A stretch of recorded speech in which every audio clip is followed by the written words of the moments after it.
Sean. So before I press the red button, I always ask you, are you ready? I'm ready. I'm already yes. there.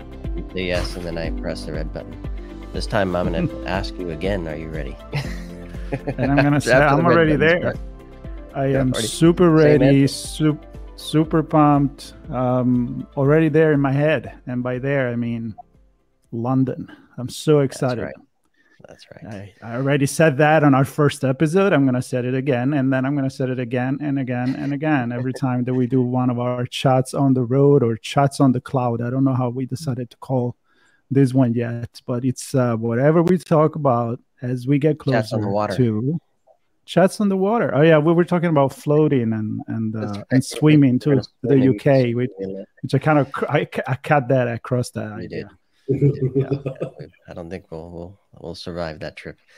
But the reason I ask about readiness, and I know you, and I know how we operate, and I can confirm, and I see how you're. For those watching, I can see that you're confident in your readiness to have this conversation.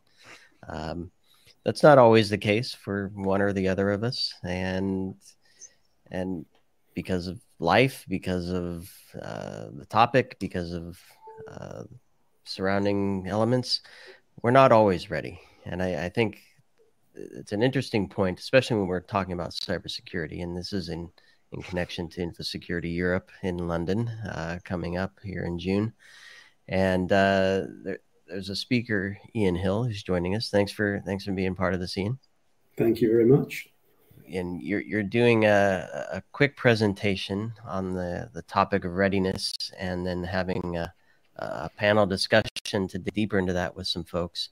And I found it interesting that we talk about being ready, right? I think we all, and the reason I asked Marco that question, I think we think we're ready, and when asked, we say we're ready, but are we really ready? And when it's really important, I mean, a conversation like this, yes, this is an important conversation. But when we're talking about protecting critical infrastructure or healthcare systems or financial institutions, being ready is pretty important, right? And it's not, I presume, not just a feeling, though the feeling, I'm sure, has a role to play. So I'm excited to get into this with you, and we're not going to give anything away from your session. We want people to join you there in London to partake and engage. Before we do that, though, Ian, a few words from you about who you are, your current role, and why this topic at Infosecurity. Okay. Well, thank you very much. So my name is Ian Hill. My current role is Director of Information and Cybersecurity at Upp Corporation. We are a big regional broadband provider, provide fibre to the home in the East Anglia and Lincolnshire areas of United Kingdom. I've been in InfoSec for some 25 years plus, senior roles, both in global companies and local companies. And my role here at Upp, we're pretty much a startup moving towards scale up.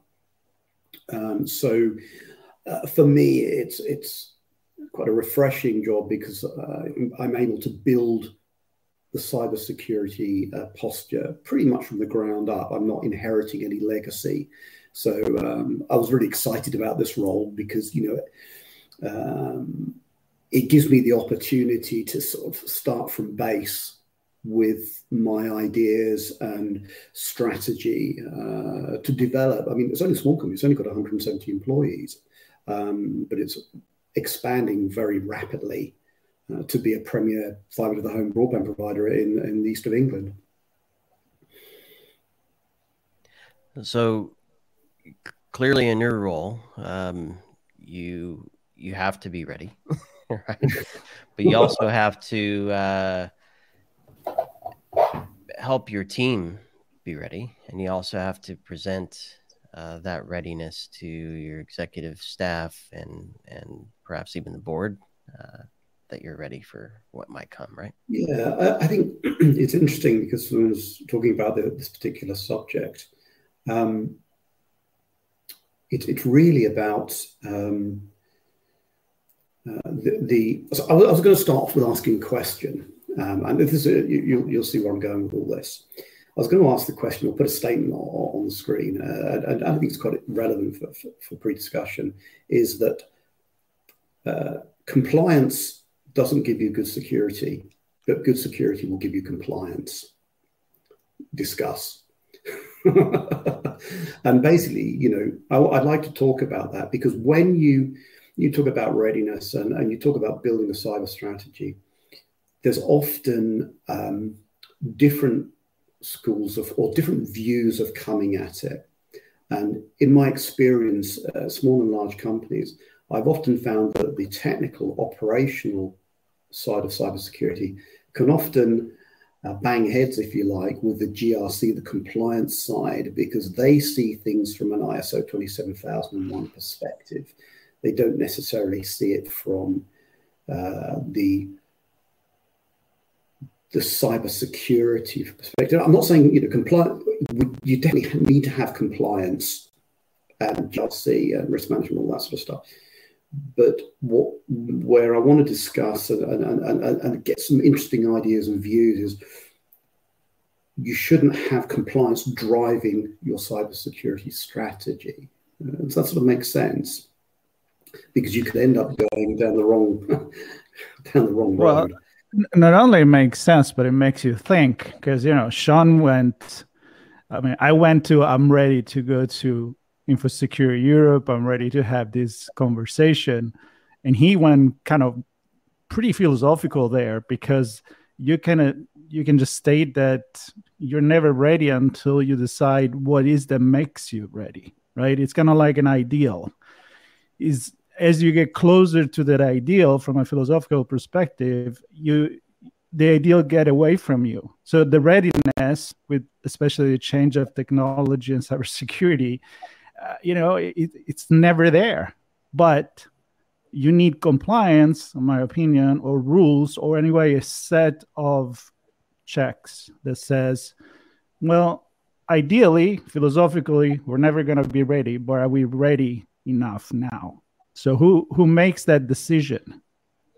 Well, I think they need to go hand in hand. So in a mature company, you need the cybersecurity, the technical and the operational and the strategic side of implementing all the controls and what have you.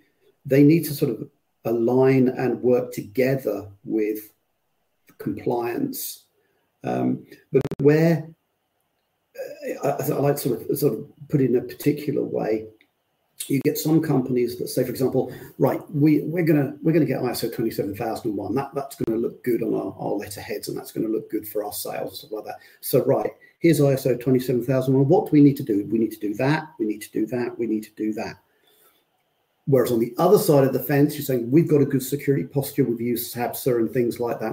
Right, let's do 27001. Here's 20,001. Okay, yes. Do you get the idea? And that's the sort of trying to balance it up. Yeah, you just can't rely just on that. That's the message. Don't just check the list.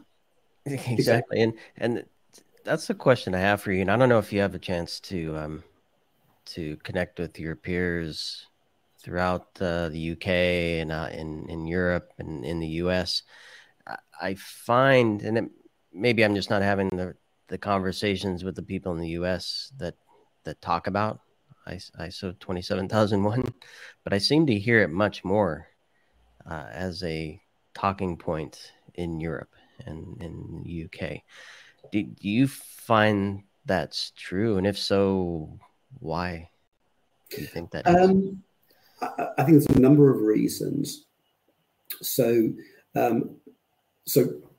one particular reason is that a lot of public body contracts now dictate that ISO, that the company that is providing the services is ISO 27001 certified.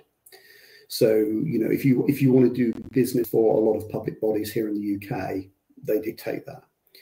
But also, I think it is also generally more popular as well, because in the UK we also have a sort of entry level certification called Cyber Essentials, and also it's little sister or bigger sister rather, Cyber Essentials Plus. And they are a stepping stone to 27001, because when the NCSC put together Cyber Essentials as a standard, it was very much a lot of that was taken from ISO 27001. Of course, look at the history. ISO 27001 was an old British standard, BS 7799. So it's been around a lot longer here in England as a British standard, and was then adopted by the International Standards Organization as 27001. So yeah, there's a couple of things really, history, and also that it's very much seen in the UK as evidence that you're managing information security properly. Yeah, and I wanted to follow up on that with one of the points in the panel, I believe it is, some of the talking points, is this idea of responsibility, discipline, and flexibility. And I think Marco kind of touched on this a little bit, where you kind of need to know where you're going to go. And I kind of touched on it, the path to get there. But then in reality, the path often changes, right? Threats change, the technology change. Another point you make is clouds and networks and APIs and all these things, business requirements, they all change how you tackle that path and how you follow that path and remain flexible along the way. So any thoughts on that point? Yeah, absolutely. And again, just on the standards and things, if you follow standards, the threat landscape is changing all the time. It's far faster than the standards can change. When you look at things like PCI DSS and 27001, they sort of change every 5 or 6 years. And a lot can happen in 5 or 6 years in our industry as well. But absolutely, when you're developing a cybersecurity posture and team, you have to be agile. And one of the things that I found, certainly in the last few companies, where you've traditionally had a very sort of siloed, closed shop cybersecurity strategy and team. The cyber team, there's guys living in the black room, and they send out diktats, and you mustn't, you have to do what they say, and things like that. And it's very, to a certain extent, that old school dark arts cyber silo mentality is being broken down, and we're finding that you're having a much more federated capability. And one of the things I like to do in the business I've been involved in, certainly the one we're doing at the moment, we're having a small cyber team and a much more federated cyber capability amongst the subject matter experts and the technical teams and that across the business. So you've got your network guys and your IT guys and things like that, and transfer responsibility and ownership for the security in their areas, but obviously federated. So you still got the cyber team and the CISO still managing and keeping track of it, but by transferring ownership and responsibility, you sort of get a much bigger, if you like, cyber team by proxy. And I found, and you have to have that, because the technology we're working with now is very complex, and the subject matter experts in those areas know their technologies. And if you encourage them to understand the security of those technologies and have ownership of that, you're going to be in a much better position than having some sort of dark arts siloed cyber team who think they know everything. Does that make sense? And I think it's part of the adaptation and the more agile development of the cyber world. Yeah, and definitely speaks to the responsibility as well. Right? If you share that responsibility, then strength in numbers comes into play. Well, I'm glad you said world, because we were talking before we start recording on how excited we are to go in such a great event, and how a lot of people come there, not only from Europe and from a lot of different parts of the world. We're going to come from the US. We know a lot of companies are going to be there, huge exhibitor directory and hall in the new Excel place. So standards can be something for you, and standards can be something else when you come from another country where you had different regulation. So the big question is, in a world, as you said, the world, where we all need to work together. There are no boundaries in cybersecurity. Unfortunately, we learn that every day. Yeah. That flexibility that you're talking about, it will come together. It has to come together when you work internationally with others. So with that in mind, your perspective on it, and also what do you expect to be kind of like the theme and the conversations that are going to happen this year, maybe on the floor there during the event? Yeah, I think it's going to be, because as you rightly say, Infosecurity Europe is an international event. Particularly, you get sort of a lot of visitors from Europe, and having worked for a global company that was based out of Europe, I have experience of how attitude to cybersecurity, cultural differences, and in differentness in interpretation of standards and things causes challenges. So just a classic example.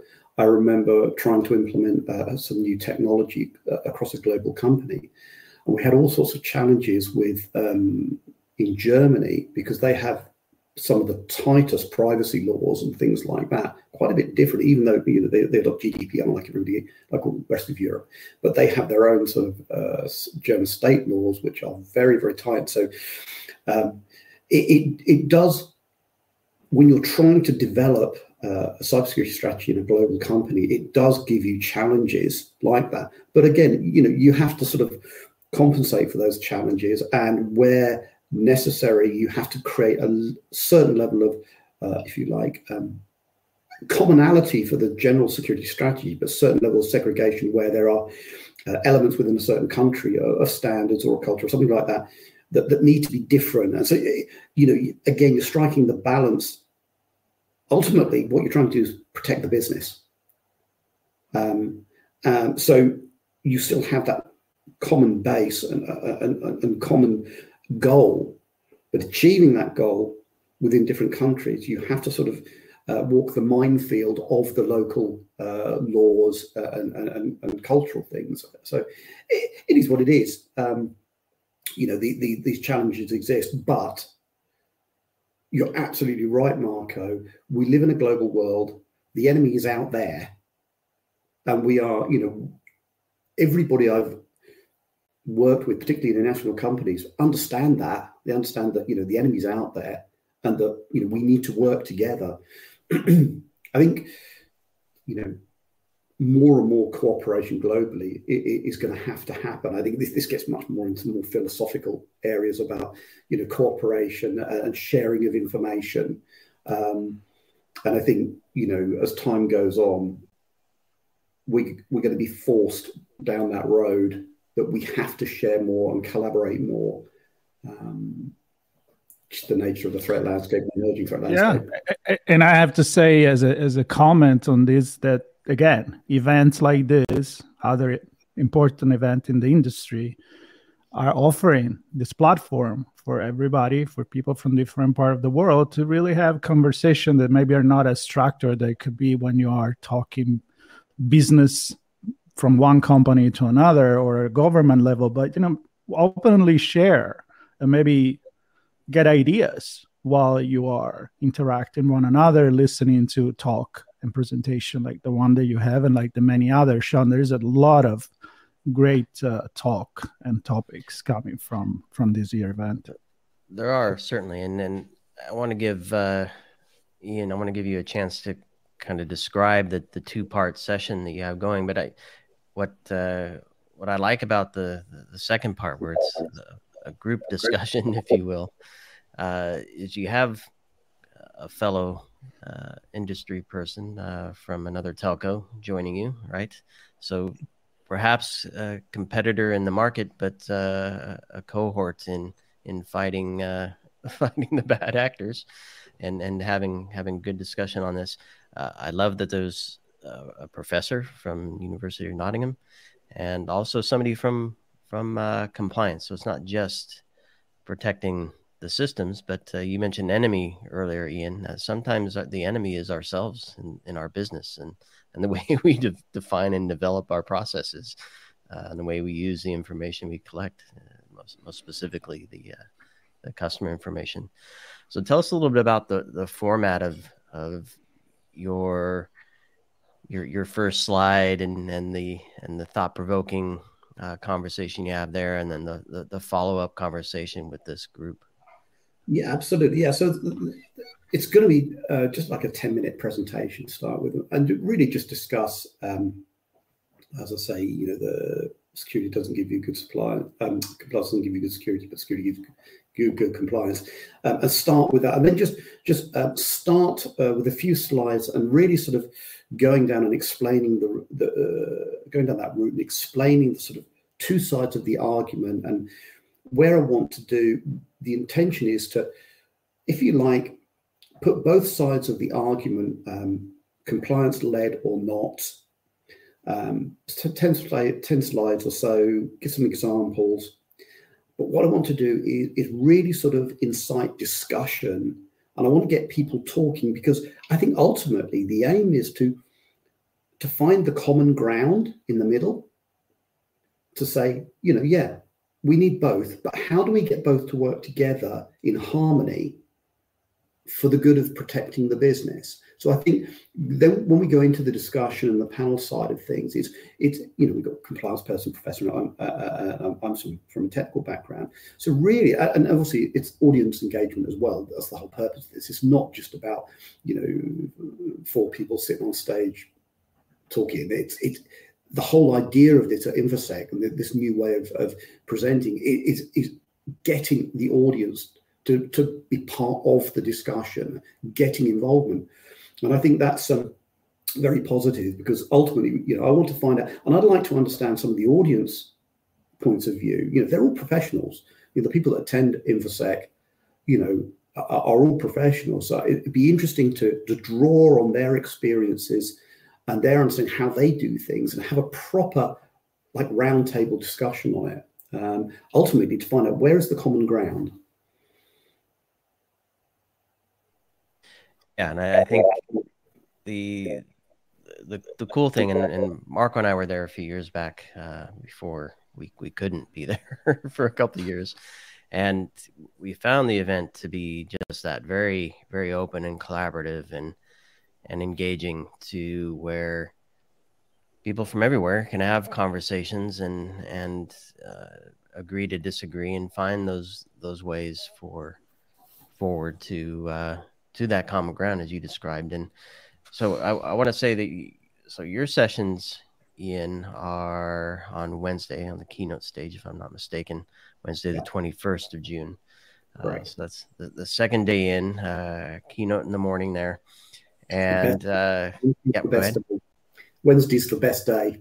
That's right. Always the best day. Yeah, you're not biased. That's right. No, it's gonna be really good, and I'm excited to see that and hear some of the engagement from the audience and the panel.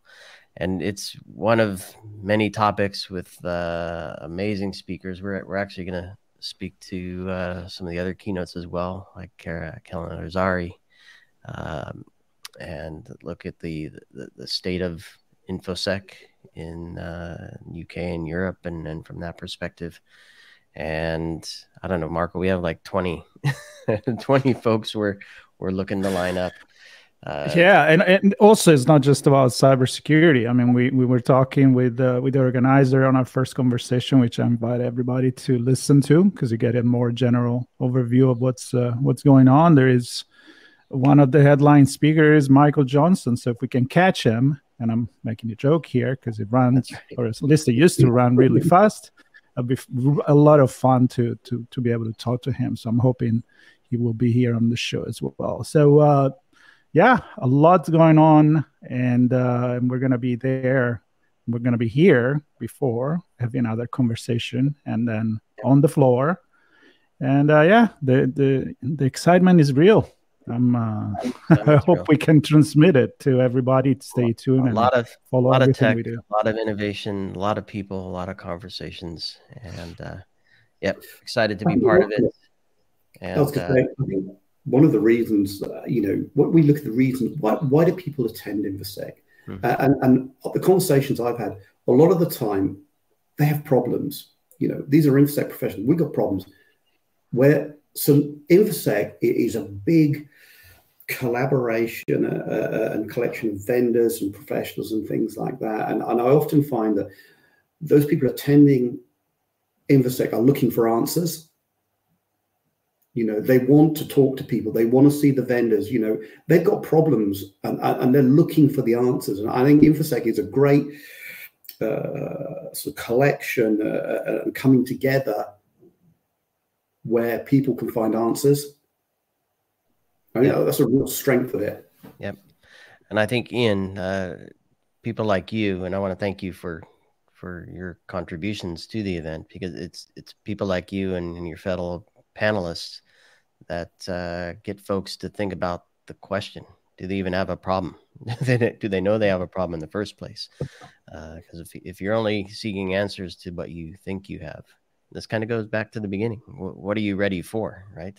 Yeah. If you're ready for the things you have to deal with, you might be ready. But if you don't know about the unknown, you might not be as ready as you think. I think so, and I think one of the topics I'm pretty certain will come out a lot will be about AI. This is obviously with all the GPT-4 and stuff like that. I see a lot of chatter in the news feeds and forums. Everyone's suddenly talking about AI, and I think AI will be a big topic of discussion at Infosec Europe this year. Yeah. I'm surprised we went 26 minutes without mentioning it. I'm betting my money on the ChatGPT and AI buzzword. Yeah, my money are on that. So many thoughts on that. We don't have time to get into. No, we don't have time now. That's why we'll talk about it later. We can have a pint or something, Ian, when we're there in London and get into it. Well, listen. Excited for the event. Thrilled to have you on the show, Ian. Excited to hear your session on Wednesday there, the best day of the event, evidently. And for those listening, there'll be links to the event, links to Ian's profile. You connect with him there, his sessions, of course. And we invite you all to stay tuned. Many more conversations coming here from Infosecurity Europe in London 2023. And if you're there in London, hope to see you there. Thanks, everybody. Thank you.